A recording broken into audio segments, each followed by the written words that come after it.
very much. Thank you very much for coming here this evening. Well, my name is my official name in my Japanese passport is Yasuyuki Hirota, but I love Latin Americans and I get the name Miguel. I've been using it since 1995. Well, more than a decade. Well, I was young at that time, but forget about it. Well. So today's topic is complementary currencies for sustainable development. I use the term complementary currencies for some reasons, and I will tell you later.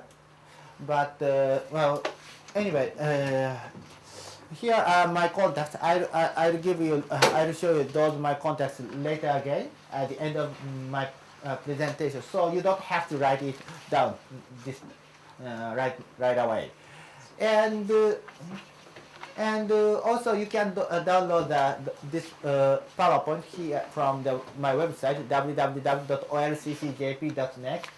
So you can visit my website to read it again and again and again. And if you have some questions, please don't hesitate to send me some emails, and I'm happy to reply to you. Although sometimes I don't have good internet connection, and sometimes it takes me a while to send you. Anyway, so today's topic, I'd like to begin my topic with showing you why today's socio-economic system is unsustainable and unfair.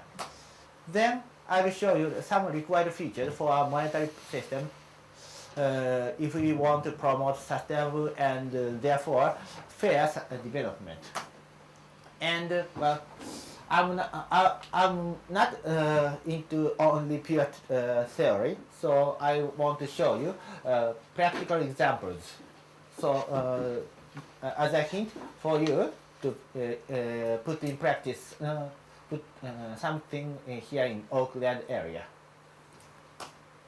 So first of all, why is today's socio-economic system unsustainable and unfair? First of all, this our here in New Zealand it's New Zealand dollar, of course, but this and in Japan Japanese yen, or in UK sterling pound and US dollar and so on euro and so on. All those currencies are controlled by the central bank and the commercial banks. So so the point is, even so no community, for instance, the city hall of Auckland or region or even the government of New Zealand cannot control your means of exchange. And that's why something terrible happens. Mexico, South Korea, Thailand, Indonesia, Russia, Argentina, Turkey, and other countries. When the international financial market leaves the local national economy. And I read a book written by a German economist who once worked for the Bank of Japan, our central bank, and he found out that the Bank of Japan, which is free from any political intervention, except the nomination of the president, and we had a kind of turmoil last month because the opposition party turned down the ruling party's proposal to have a couple of guys for the president of our central bank. But once we have the president of central bank, we have no means at all to make him resign, and that's why they can implement whatever policy they like without being questioned. And he found out that the central bank has been promoting neoliberal policies since the 1980s. So the Bank of Japan is not politically neutral.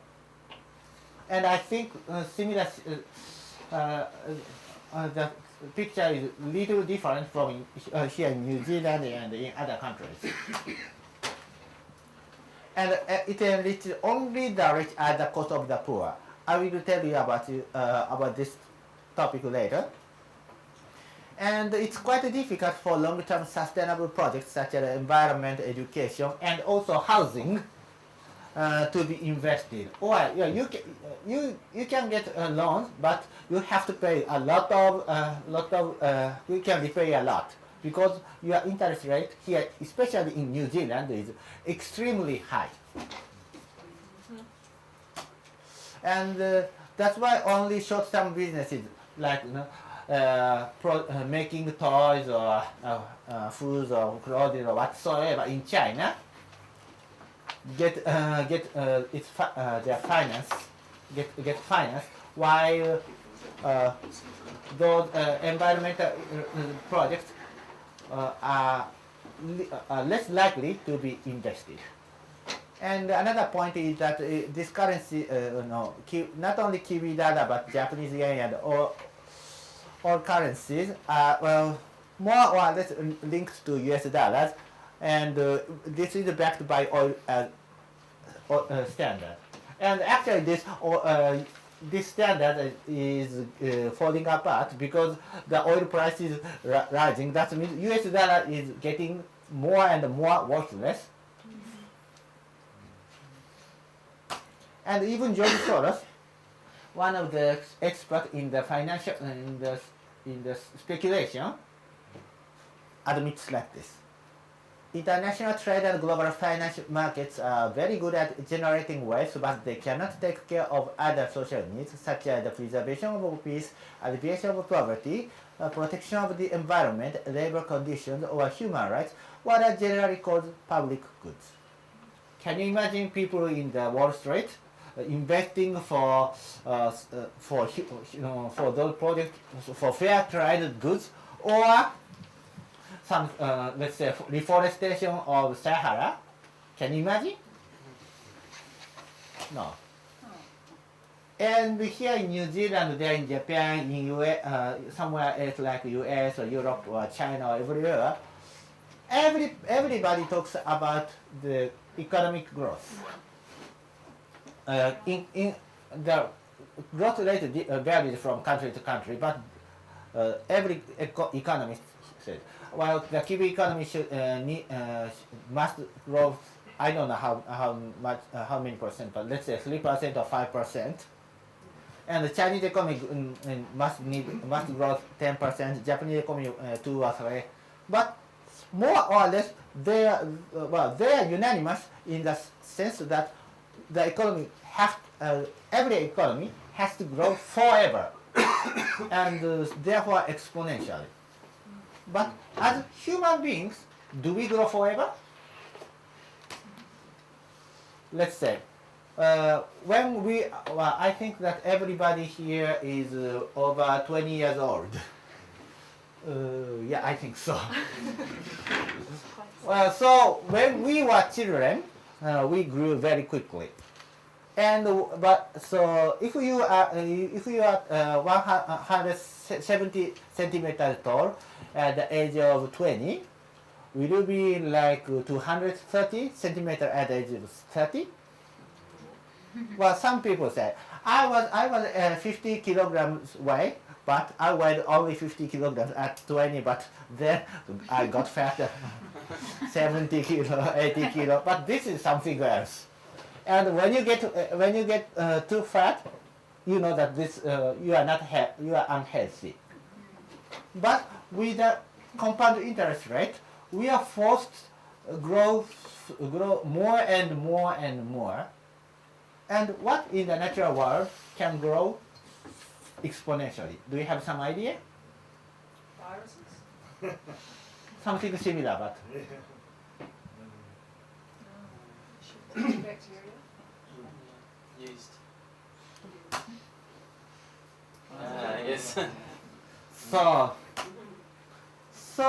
our current economic system is destined to eat up all the natural resources of this precious planet.